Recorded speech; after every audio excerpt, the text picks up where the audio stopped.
things of that nature. So with that being said, just want to thank you all for joining. We'll go ahead and get the call started off at 7 o'clock p.m. Eastern. And as I mentioned in the past, we have Sunday sessions each and every Sunday from 7 o'clock to 8 o'clock p.m. As you can see, if you're tuning in on Facebook Live, shout out to Donna. Shout out to that queen from South Carolina. We're on Facebook Live. You can also call in our conference call number, which is 404-448-2002. And as you can also see, well, not see, but we are also live on Uber Conference, so you can kind of interact, leave some comments there if you're not already on Facebook Live. So, we host these Sunday sessions to create good dialogue and build with like-minded individuals who are just about the current state of Black America, some of our issues, and how to view these issues from each angle of the square, and how to proceed forward with solutions that we can put into place in our individual lives, in our community lives, and the outside community as well. So with that being said, this is very engaging roundtable type of discussion. So whether you're on Facebook Live or you're on the conference call or Uber Conference, definitely want to hear your thoughts. And just as people are speaking, just make sure that we don't have to be unified in our beliefs to be unified in our intentions. So make sure everyone's going to get a chance to speak. And just make yourself known on the call so we can kind of refer to callers individually, so on and so forth. And if you have any background noise, whether you're with kids or on the road, just make sure you mute that, just so everyone can kind of hear who's speaking clearly. And then when you're ready to speak, take your phone off mute, and we will give the floor to you as long as no one else is talking and whatnot. So with that being said, we'll go ahead and kick off tonight's Sunday session. And tonight, or actually this month going into February, we'll be focusing on the relationship element of life. And within the 959, there's 5 elements. Can anyone recite what those elements are within the 959? There's 5 of them.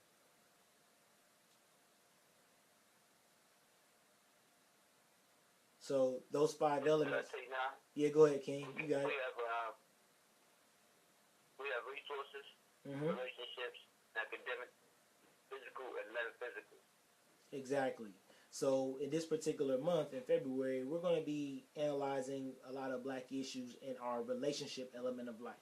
We're also going to tie in, as you all know, Black History Month. So studying the ancestors and how they dealt with relationships within the male and female, in the community and outside the community as well. So today we're going to talk about Black love and Black power, right? So the first half of the show, or the session, will pretty much build on Black love, and towards the end we'll define what Black power is and ways to achieve it. So I pose you all with the question, what is your definition of Black love? I think that's one of the terms that have been utilized a lot within our community or just about people, but once we start getting into the statistics, it's kind of make you think, how should we be defining that? So I pose a question to the family. Tay Nav, you can start off. How do you define Black love, fam? It's interesting because I had a rather elaborate post earlier this week about Black love. Let me start by saying what it's not. I don't think Black love, first of all, it's interesting. We're talking about Black and love. So obviously we're talking about the love for the people who we face the same struggle with. We have the same common historical oppressor. So when we talk about love, Black love, we realize that we're in this together. There's a commonality. There's a bonding underlying current that keeps us all united, whether we want to acknowledge it or not. So in that, that's an understanding. And that understanding is what makes us, whether we want to or not, I don't care if you think that because you might have some knowledge of being sovereign, or you might think, I got good hair, whatever that's supposed to be, or until we first skinned it, this construct, these people who oppress us, they don't care what you think you are that makes you other than Black. When they recognize you physically and identify with you as looking a certain type of way, they're going to interact with you and interface with you in a certain type of way. interact and interface with ourselves, with each other in a certain type of way, a certain energy.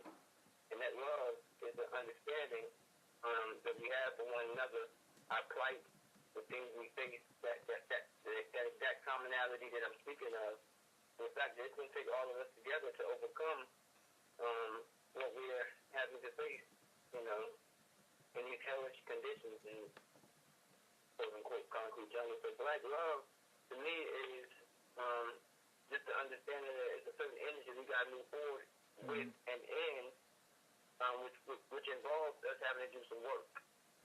Work is going to be involved with black love. We're going to have to come from out of her or from the influence of white supremacy and how they have us looking at each other as all of us being different, how they have us thinking that their values that we take on, such as me, I, these things have to be eliminated. We have to think in terms of what we saw a month ago when we talked about collective work and responsibility, when we talked about cooperative economics. It's going to take our concerted effort. And that's what black love looks like. It's an energy. It's a reality that we work in and that we operate from. Black love. Ashe, family, and I appreciate your contribution to the call and to the question. You getting hearts and thumbs up on Facebook Live from the family, and it looks like people are in agreement with you. Does anyone else kind of want to add on to what Brother Taynov said? It would be good to hear from a queen, if possible, but also whoever wants to contribute. You know, what is your definition of black love, and you know, what does it look like?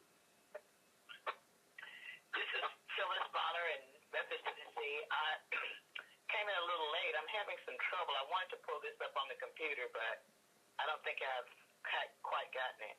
But I want to say that, you know, I'm older. I'm 62. Personally, I really don't know what black love looks like. I've not had any examples in my family. The things I read on, well, or see on TV, I don't believe that to be a good example. So this is an interesting course because I would like to know what black love looks like. To kind of build off of what Phyllis says, like, how do we answer that question to members in the family that don't know what it is? So if you had to paint that picture. So for me, example, I'm going to take it to 1 Corinthians chapter 13, verses 4 through 7 in the Bible. So disclaimer, whether you're Christian, whether you practice Islam, Buddhism, whatever, we don't have to be unified in our beliefs to be unified in our intentions. So I just want to read this scripture to you really quick. Love is patient. Love is kind.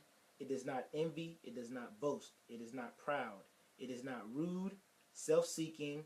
It is not easily angered. It keeps no record of wrongs. Love does not delight in evil, but rejoices with the truth.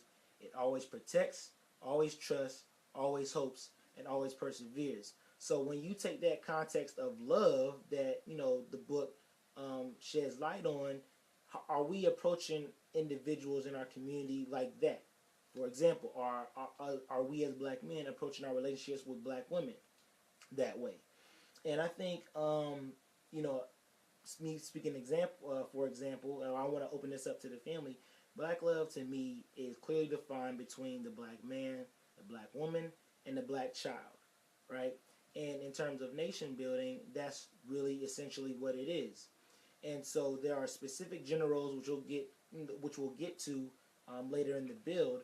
But to me, and that's what black love pretty much examples of what it looks like between the black man and the black woman, and the child, and it's unity. So love is unity between those two forces of energy. So, and then it comes in different ways. So I think in the next question I want to pose to you, you know, does black love include black male and black male, black female and black female? Because we do have a lot of brothers and sisters that are in the LGBT community as well. So can that also be defined as black love as long as it's between two black people? What are your thoughts, fam? Dante, I see that you logged in. Donna, I want to hear your thoughts on Facebook Live, but I want to open this up, fam. What are your thoughts?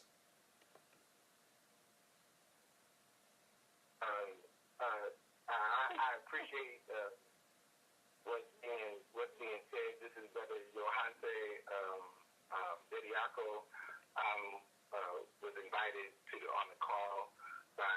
Tavon, I'm sorry, and so I would like to talk about that in the context of, as victims of white supremacy, we are confused about reality. And the way for us to become clear about reality is for us to start to define certain things for ourselves. And we have to then redefine our concept of love. So in order to do that, we have to let go of every idea and value about love we've ever learned, because those aren't our concepts. And so we then have to start dealing with it from, how do we rebuild our relationships? And that is what you talked about, brother, all of them. That is, how do brothers be brothers with each other and be able to love each other as brothers? How do sisters be sisters with each other and be able to love each other as sisters? And then how do we enter relationships with each other, male, female, and love each other in male-female relationships? In order for us to do that, we have to go back in our culture and our identity and look and see how they define what this love thing is. And so how I would see it, or as we look at it, love is this just instinctive reaction and response that we all have in each other, that moves us to share our thoughts, ideas, experiences with our brother, our sister, or in relationship that helps those people grow to their best self. And that's where we move from.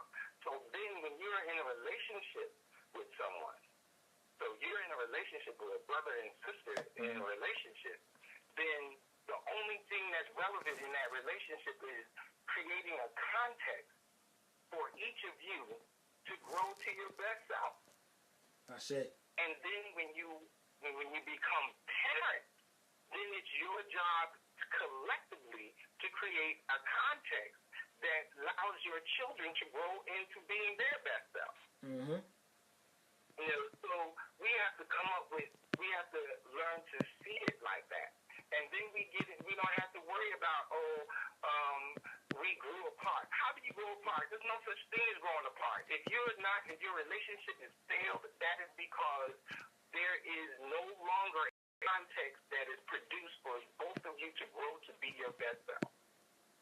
Y'all do not share the same values, because it is through those values and through that desire in which all your problems are solved. We human beings, we're dealing with this plane of existence. We're not just dealing in the spiritual plane. We're dealing in both of those planes.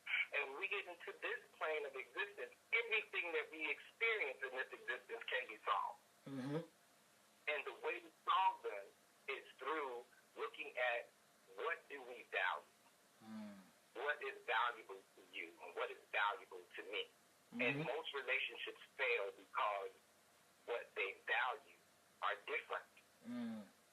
And that causes them to not see the solution the same way, which makes it hard for you to be able to be in a relationship. Now, you spoke about something that really is probably going to take us into some other stuff, and that is the kind of confusion that is happening around gender things. Well, hold that thought, fam. Hold that thought, and I don't want to cut you off, but you mentioned a lot of great points that I want. You cut me off, bro. You cut me off. But that's my thing, bro. Yeah, no doubt, fam. And you said a lot, and I want you to don't forget what you're going to mention on gender roles, because we're going to get in that once we get into marriage. We haven't even got into marriage yet. We're just talking about, how do we define love and what does that look like, especially for a queen like Phyllis. She says, I'm not sure what it looks like. I haven't had any examples. I don't see it on TV. Can someone give me an example? Can show and prove it to me? So you said a lot, and we had some other people join the call and join Facebook Live that I want to have add on to what you said or post some new things before we get into further discussion. But please don't forget what you said about gender roles, and thank you for your contribution. Michael Parker on Facebook Live says he thinks Black love in the community is looking at each other as a person with the same bloodlines, African. Black love has a lot to do with loving each other no matter what your background, way of life, etc. is. Love each other and is based on our similarities and have the ability to protect each other, help each other, bring out the best out of each other, and also agree to disagree and still have the same love regardless of circumstances. That's basically some of what he said. And I think he raised a great point because right now we're focusing on relationships, which is great. But what about the relationships outside of intimacy, right? Your wife or your significant other, your soulmate, whatever word you want to use, but other organizations. How are Christians coexisting, or what's the relationship with our brothers and sisters of Islam, right? And so do we have that understanding where we can agree to disagree and things of that nature, right? So those are very important things that we need to define and what that is and what that looks like. Donna went on Facebook Live, thank you, Queen. She says to her, Black love is defined as a black man and a black woman as well. She believes that it includes unconditional love, respect, and support for both individuals. She also believes that it spills into our community as well. So thank you for that feedback, Queen. Is interracial dating, family, beneficial or detrimental to black people in America? Right? What about in the diaspora, in the Caribbean, in South America, in Central America, either over there on the continent and in Europe? So what are your thoughts on that? And how should we be evaluating whether it's beneficial or detrimental? Does anyone want to add to that? Taynav, your guest Taynav, anyone? I want to hear your thoughts on that, kings and queens. Is interracial dating beneficial or detrimental for black people in America?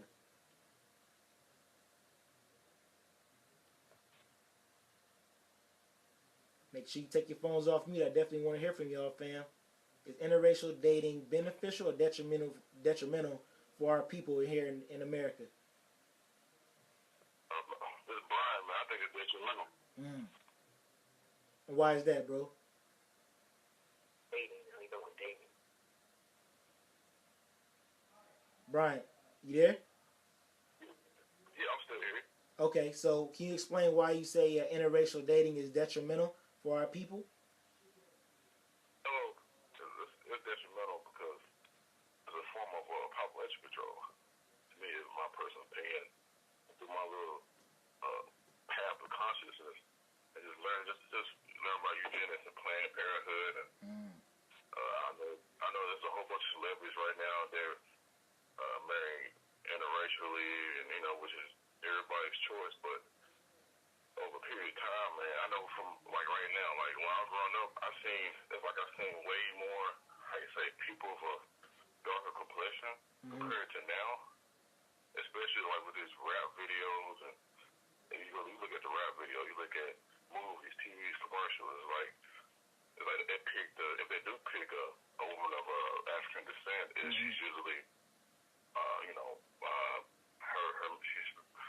her complexion usually light skinned or fair skinned or. And it's like people just rappers, they choose when they rap. They talk about I got me a red bone, or I have a light skinned girl. Or you hear rappers talk about how they prefer light skinned girls over dark skinned girls, and to me it just seemed like a way of population control. And thank you for your contribution, bro. What does everyone else think? If you haven't had a chance to speak, definitely go ahead. This is Rebecca. I'm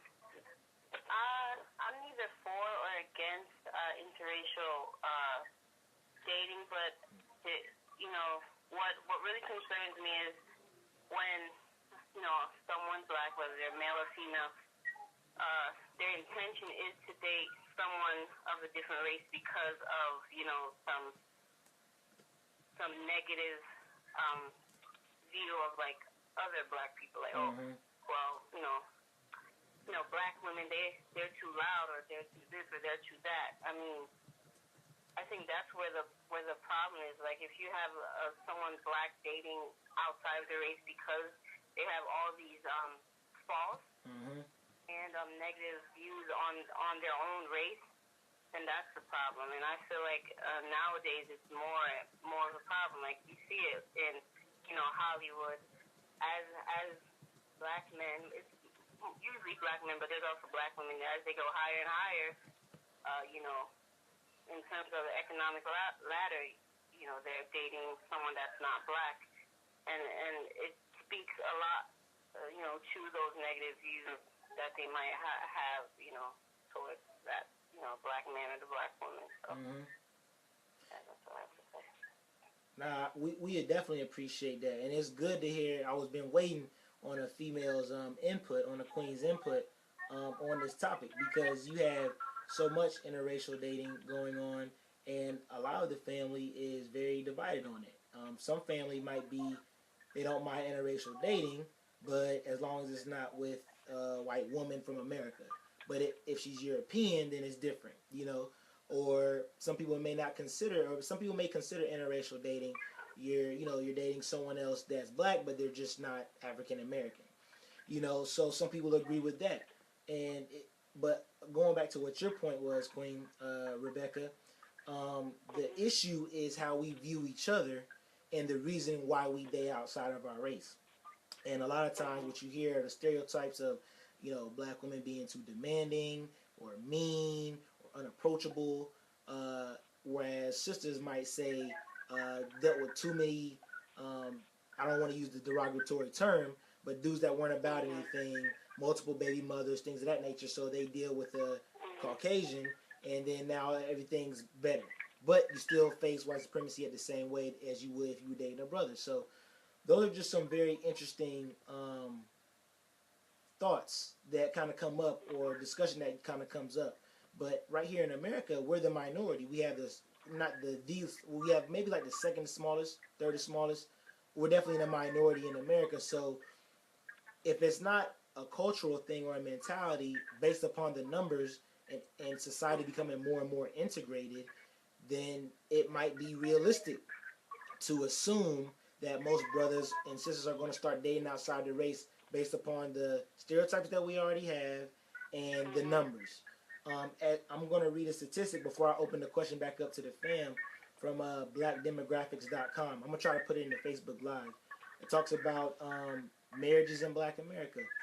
And so the startling statistic for the most part, and this comes from the U.S. Census Bureau, by the way, is the rate at which black men marry black women and outside of their race versus black women that marry black men and outside of their race as well.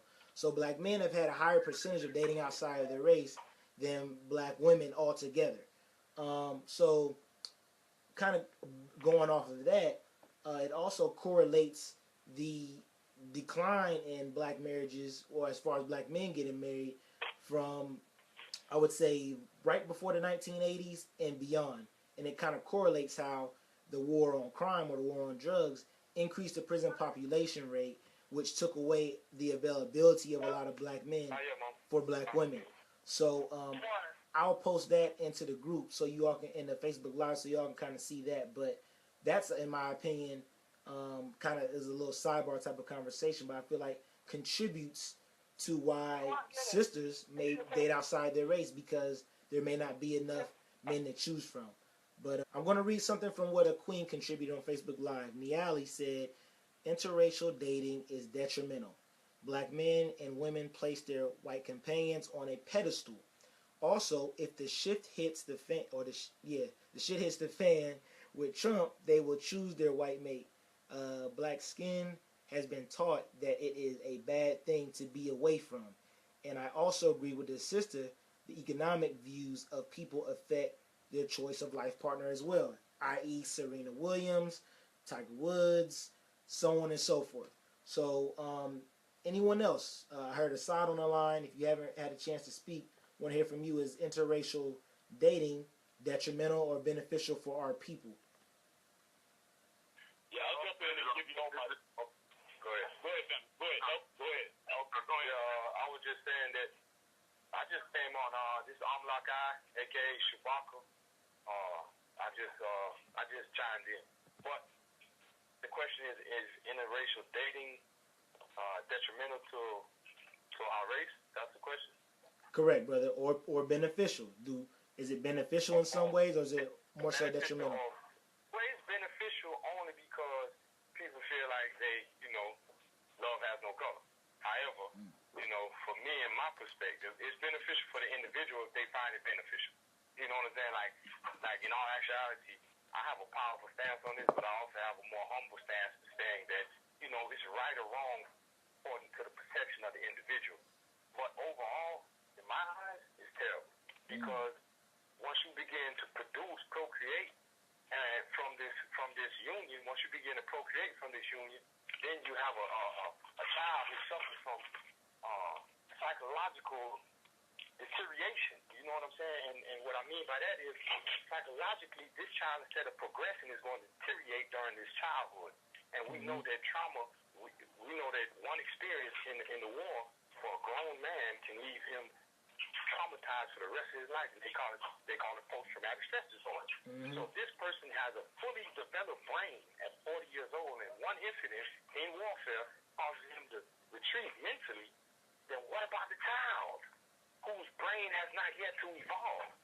And now he goes into society and he sees that he's half white and half black. And he goes on to society and he wants to be friends with white kids, but they don't want him to be friends with him because they look at him as other than them. And then he tries to go and be friends with the black children, and they don't want to be friends with him because when we grew up, how many mixed children in the hood we call white boy? We call them white boy. You know what I'm saying? Even though they mixed. That's a nickname for mixed children in the ghetto. So now he's wanting to assimilate to his black side, but the black side is rejecting him. And he's trying to assimilate to the Caucasian side of himself, and they're rejecting him. So that leaves this child in a psychological turmoil, and that is unhealthy 100% for selfish reasons, because we see that love has no color. That may be true, and no, it's not maybe, it is true. Love has no color. However, we have ability to rationalize. We have the ability to rationalize and use logic to come up with the right decisions to make for our children. And not only that, we talk about diseases that some people carry that some people don't. You know what I'm saying? Now you're interacting with these people, and I want y'all to look up something called Rh positive blood type. If anybody's familiar with that, Rh positive blood type, and this is something that we don't suffer from at all. All right, and the ones of us who do suffer is only come from interaction with them. So I think personally, is one of the most terrible things we can ever do. But I can't cast that judgment on everybody and say, yo, you can't do that, But like they say in the Bible, for me and my house. Well said. And I think, in respect, thank you for your contribution, bro. And I think it's unrealistic to believe that every black person in America is going to agree with us saying that I'm only going to date a black man or I'm only going to date a black woman. However, it's very important that we enlighten them, especially if they're a family friend. I have personal friends and family members that have dated. If you got some background noise, put it on mute. That date and love white women. You know what I'm saying? However, they still believe in a lot of the ideologies and principles that we as black people believe in. So, taking that back to what we're talking about overall, in very controlled substances or increments, yes, it may be beneficial more for some than others. If it's simply a love thing and a fulfillment thing, but overall, it's detrimental because usually when we integrate, the inferior takes characteristics from the superior, right? And so unfortunately, a lot of times when we integrate, we lose our knowledge of self, our cultural values, and we assimilate with that foreign culture, right? So that's one reason why it weakens. Sister Donna also talked about on Facebook Live the preservation of our people, right? Hold on, I got a question. You said the inferior usually takes on traits from the superior? In terms of integration, so whether it be right. So would we be? So you say when you integrate, the inferior takes on characteristics from the A lot of times that does happen. But who is superior in this case, us or them? I'm using this metaphorically, King. I'm not saying black people are more inferior. However, Okay, put it on mute again. nah, thank you. I appreciate that. I'm glad you're listening. Thank you for. I just want to state that because Can I help explain what I think the brother meant by that? Yeah, go ahead, please. Introduce yourself. This is Brother Jawanzaa from North Carolina. Peace. In the condition of white supremacy, this is a white supremacist society, and when you have interracial dating, what generally happens is the oppressor's cultural perspective and idea becomes the overarching cultural code of that relationship. Mm-hmm. And the oppressed cultural identity is secondary and subversive. I think that's what he really means as opposed to superior and inferior. Okay. Actual fact. I just want to make sure. Yes, sir. You know what I'm saying? For the listening audience. Yep, that it was very clear. I know good goddamn well. This brother's too cautious. Only spitting like that to mean how it sounds. I know he didn't mean it how it sounded, so I just want to clarify for anyone who might have misconstrued it. And what a lot of times people misconstrue things and don't ask.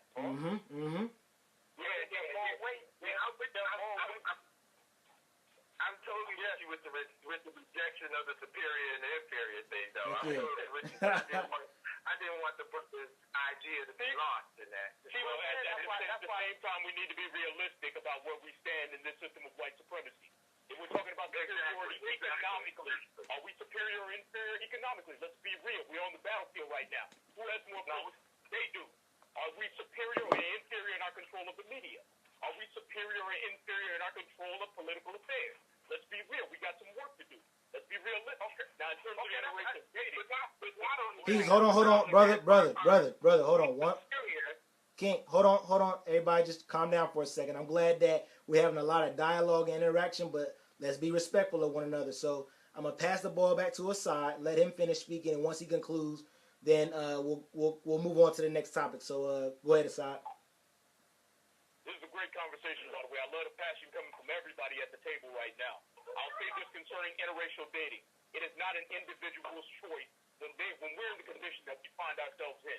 We must think of the group first. All of us can agree that unity is one of the biggest problems that we face as a people. How can we present ourselves in interracial relationships and then complain about the lack of unity? How can we as individuals support another individual's choice? We got some background noise, family. Make sure you put your phones on mute. How can we as individuals support the choices of another individual when those choices hurt the entire group? We can't continue to think of ourselves as isolated individuals floating in the void of space.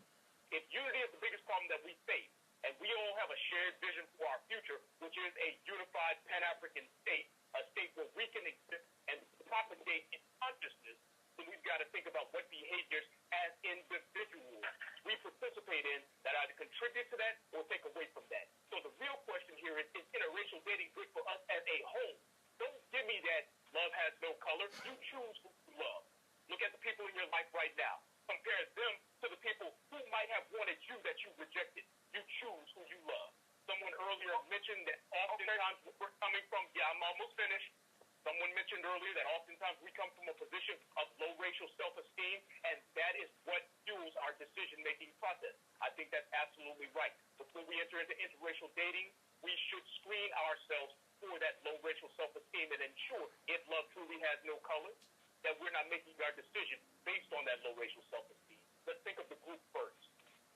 Okay. So I was in. Ashe, 100% Ashe. So I was in, if you don't mind comment on that, I was the individual who did say love has no color, but the question was never asked like that, brother. The question was never asked, is interracial dating good for us as a whole? It was asked, is interracial dating good? Is it beneficial? That's how the question was asked. And I lean to the ideology that you we cannot force nothing on the individual who's not ready for that. You think what I'm saying, brother? When the student is ready, the teacher will appear. So I disagree. Okay, well, there's nothing wrong with disagreeing. Just let me finish, bro. So we can disagree without being disagreeable. All right. So if an individual chooses, that really there is no individualism in this thing because we're a collective. I agree. That's why I said I shake to what you said, brother. However, the question was never posed like that, so I said what I said. Now, this remains fact. Is it the truth that this woman is ugly because I call her ugly? No, it's not. Because it's up to perception. Because another individual will find her stunningly beautiful. Is it the fact that this car is beautiful over that car? No, that's my perception. But what is universally true is that's hair. What is universally true is that's a saw up there.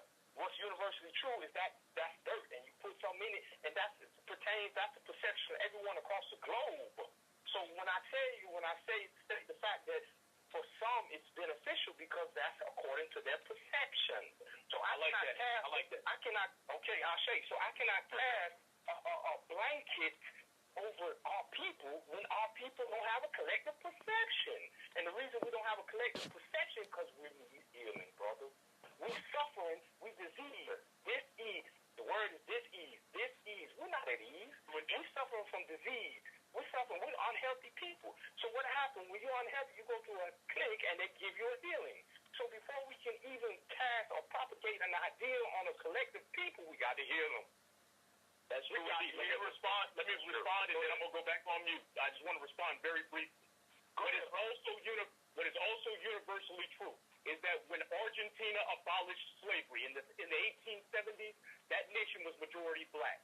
By the early 1900s, that nation was a majority, is a majority white nation. How did that happen? It happened through miscegenation.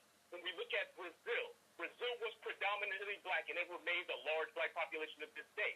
But the black population in Brazil was diluted by a policy called branqueamento, which means white. Both cases are examples of the enemy using interracial dating and the mixing of the races to dilute the black population and ultimately dilute us as a political bloc. Today, Argentina is the whitest nation in South America. When once upon a time, it was one of the blackest nations in South America. That didn't happen accidentally. But what is universally true is our enemy has always used miscegenation, which is the mixing of the races. Let's go back to the destruction of black civilization and the fall of Kemet. Kemet didn't fall accidentally. It was a long cultural decline because our original culture came to resemble that of those who integrated with us, miscegenated with us, and then became the dominant force amongst our people. Let's look at history. Let's look at facts. Let's take opinion out of this. There are black nations that are now white nations because those people made individual choices to miscegenate. Those individual choices fueled by a nefarious political agenda to decimate the black people of those nations. I agree, brother. I agree 100%. Hold on, King. Time out, guys. Hold on. 1 second. I'm sorry to interrupt, but this is a great build, and I love it. And it's looked like this discussion is going to need to be expanded upon for another week or maybe for another session, because there's some other questions that I want to pose to the family. I don't want it to get too one-sided between two members. So I love you all for contributing, and you all have some great input. You're getting all types of thumbs up and hearts on Facebook Live. So this is a very productive conversation. And exactly, it's important that we know, like, we are very conscious people, and it's going to get heated sometimes based upon our beliefs and based upon once we refer back to the statistics, right? Because as conscious individuals, it's very important that we don't base our logic and reasoning off of emotions or off of evidence. We are scientists and mathematicians at the end of the day. So we are definitely going to use the principles of Sankofa to go back and learn and take from the past, bring that to the present and the future. So as we talk about the future, right, we've dissected some of the problems and issues in our community. What are the appropriate ages and steps our people should have in order when contemplating marriage, right? And I think Assad alluded to a very good point when he said whether we're going to interracially date or whether we're going to date within our race, or you're going to have male on male, female on female, because we do have that, and that's going to be a topic for another discussion. We definitely need to have a code of conduct and a screening type of process to make sure our people, our brothers, our sisters, our babies are prepared and ready to go in to these different phases of life. Yes, Sandra, please, Queen. Good evening. How you doing? Good evening. How's everyone? Great. I just want to share this story about how it is to be connected within my family on my father's side. A white man was interested in my grandmother. He posed himself to be interested in her older sister. Mm. When my grandmother was home alone, he kidnapped my grandmother and took her in North Carolina down by the shore by the Atlantic Ocean. He took her up by Johnson County. She bore him 6 children. Now, the question is, was she raped? Because she was 14, and he was older than she. I think he was in his 30s. And I spent, without me even knowing the story, prior to my finding out, I didn't find out the story until I was 40. Every summer, I used to get a tan. I still do. Mm. Prior to my knowing the story, because, you see, I wanted to be darker. So every summer, prior to my finding out that my grandmother was raped and we had white blood in our line, I spend the summers getting darker, as dark as possible. Mm. Now, so when you all talk about, see, I always look at Caucasians as always having an agenda. And because we are vulnerable people, we never see it. Because we think that it may be love, we think that it's, oh, they like me and I want to be liked. No, they always have an agenda, whether they're white female or white male. They always have an agenda when it comes to us. Mm. So it could be to go into a family and destroy their connectedness, which they did with my grandmother's family because they couldn't find her for years. My grandmother was an old woman before she was even able to go back to her home. She had to wait until he died.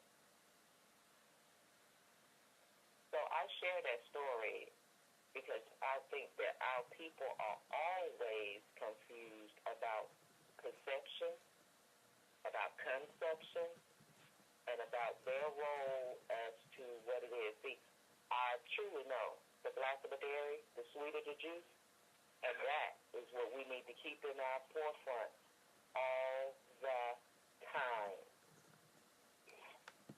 Actual fact. Ashe, So I Queen. wanted to share that story. But you said, was she raped? Or what? Yeah, was she raped? Was she raped? See, men sometimes might get that confused. He kidnapped a 14-year-old girl and took her way about 2 or 3 miles away from her family. Was she raped? She bore him 6 children. Yeah, of course she was raped.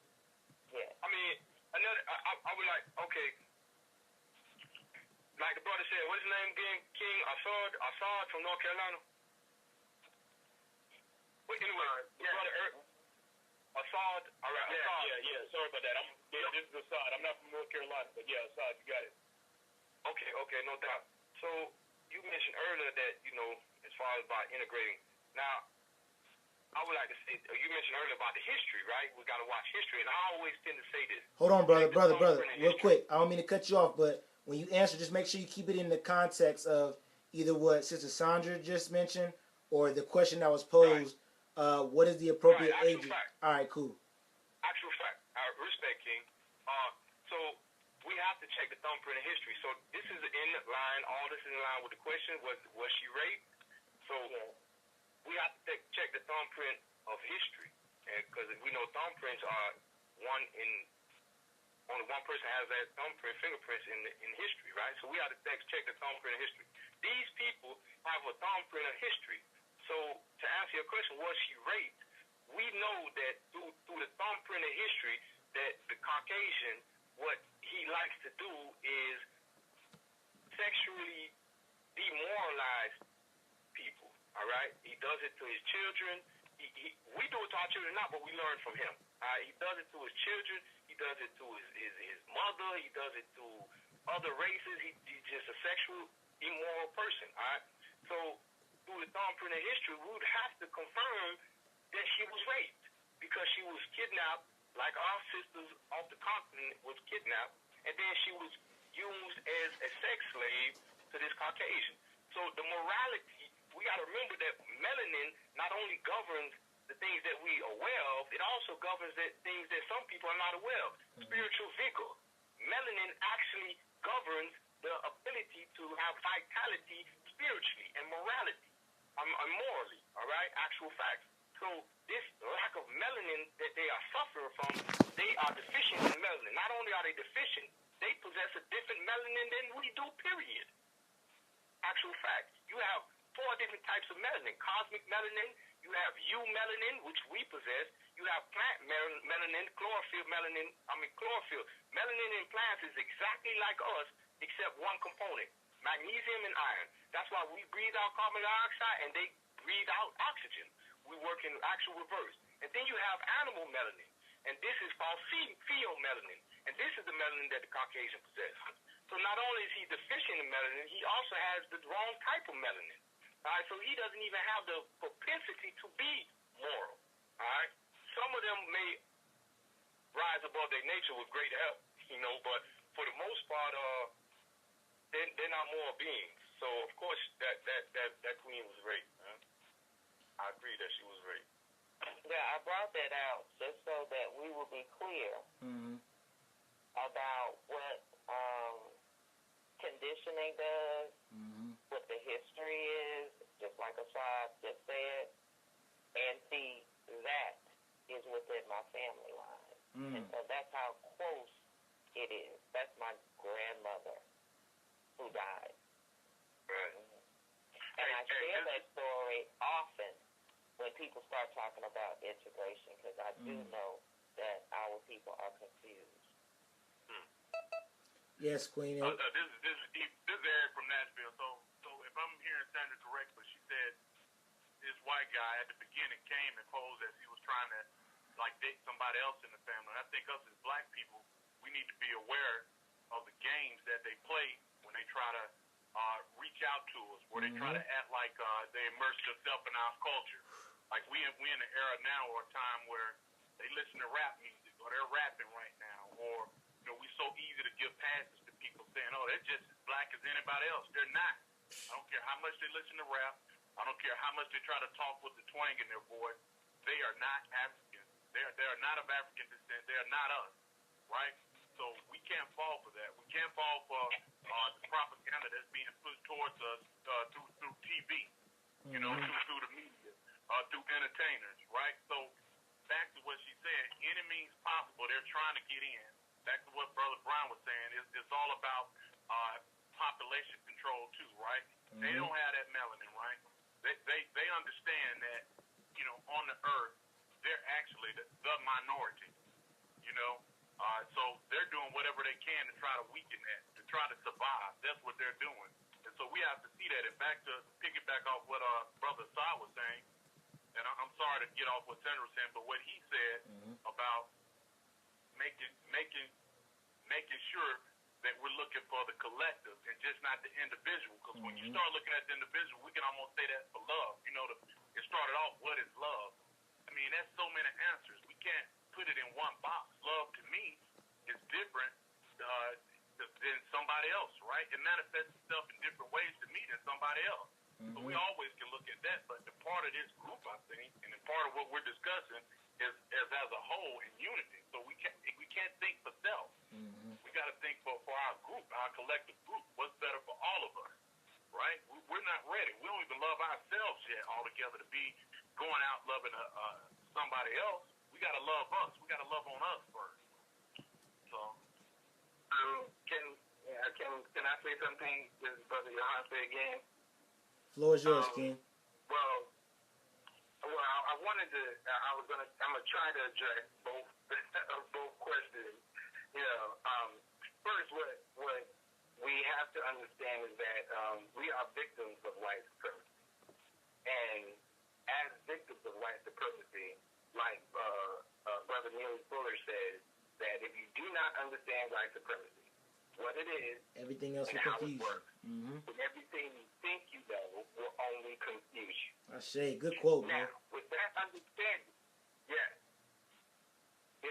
So with that understanding, what we have to realize then is, as victims of white supremacy, if we will then date the oppressor while we're still victims of white supremacy, it is detrimental. So our stand has to be, I'm not going to marry or date or deal with someone white, not necessarily just because they're white. It is because that this is a system of white supremacy that is constantly perpetuating white superiority mentally, spiritually, intellectually.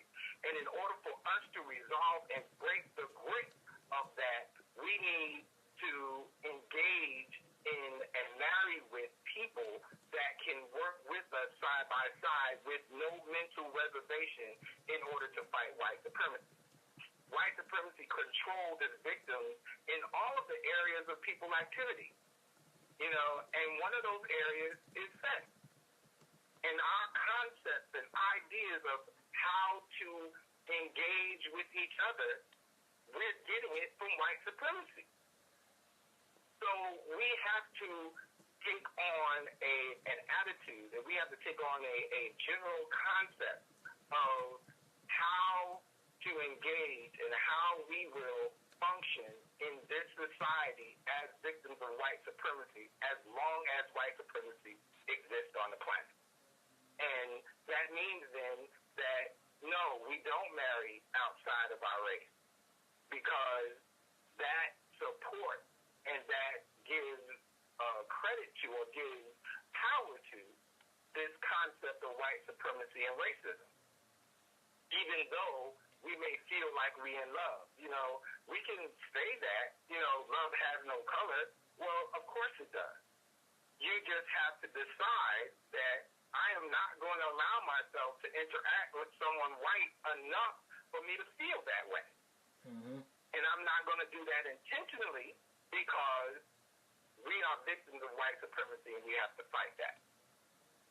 Now, in the ideas of age and what is the appropriate age in marrying, that's real difficult to answer. And I'm going to say that because in cultural context, in traditional cultural context, they have things in place for that. And we call them rites of passage and process. And when the youth go through that rites of passage, they're transitioning from children to adults. And there's that transition, they train them to be adults. And after that point in time, then the next phase of their lives is finding mate. Now, in different cultures, that's done at an age that in today's society would be children. So would we do that now? Not in this society, because we don't control the environment enough to be able to raise our children at 16 to be an adult, at 17 to be an adult. We don't do that. That because we don't do that, then what age is appropriate for marriage? And what we have to do now is we have to assess the mental development of our people. When do we see levels of maturity in our people that are appropriate for them to marry each other? Because then that's what's happening. We are very immature in our thinking when we get involved in relationships. And when we do that, that immaturity comes out and it causes the type of unhealthy relationships that we're having. So that question is a difficult answer. My thing would be, my personal thing would be that we need to create a context in our community where we take our children through rites of passages at 13, 12, 15, 16. And then there is another stage at the age of 27 where we then talk about how to approach marriage and how to approach being in marriage. So just from the general kinds of things that we're doing, I don't think any of us should marry before 27. But that's with also the things being in place that helps us understand how to be mature adults. I hope I was clear. I hope I didn't talk too much. Nah, family, this is a great discussion, and I'm going to tell you why. Because, number one, we're already past 8 o'clock, and the designated time we usually do is from 7 to 8. But as you see, we're going over, and there's so much more to discuss on this topic. We didn't even get through half of everything that we want to discuss in an hour. You had people on Facebook Live talking about how much they're enjoying this discussion, both brothers and sisters. Michael Parker and Donna out there, wherever she is, Donna Moody, she said everybody's really loving this conversation. But to answer your question, brother, Tenav's guest, one of our queens, Niali, she said wait until you're out of your 20s to get married. At least wait until about 35. Get your career and inner self together, or knowledge of self. Have fun, enjoy life, experiment, and then don't even think about marriage in your 20s. So that's coming from a queen. So it'd be great to hear this discussion and expand upon this maybe next week or in a further discussion, because a lot of people there's a lot of feedback.